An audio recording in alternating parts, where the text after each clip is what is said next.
Hi!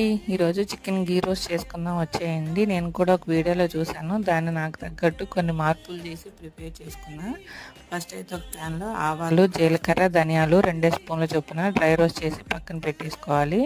ఒక half spoon మెంతులు కూడా ఫ్రై చేసుకున్న తర్వాత కొంచెం ఘీ వేసుకొని వెల్లుల్లిపాయలు వేసి వెల్లుల్లిపాయని ఘీలో వేపుకోవాలి. ఇవన్నీ మిక్సీ జార్లో తీసుకొని కారంకి తగ్గట్టు ఎండుమిర్చి యాడ్ చేసి మెత్తగా పేస్ట్ చేసి పక్కన పెట్టేసుకుందాం. తర్వాత అదే ప్యాన్లో కర్రీకి తగ్గ ఘీ వేసుకొని నేను కొంచెం ఆనియన్స్, టమాటో వేసాను. ఇవి స్కిప్ చేసేయచ్చు. అవి కొంచెం వేగిన తర్వాత మనం మిక్సీ చేసుకున్న పేస్ట్ వేసి సాల్ట్, పసుపు వేసి ఘీ పైకి తేలే వరకు ఫ్రై చేసుకోవాలి. తర్వాత మనం చికెన్ యాడ్ చేసుకొని హై ఫ్లేమ్లో పెట్టి వాటర్ మొత్తం ఇంకిపోయేలాగా కుక్ చేసుకోవాలి.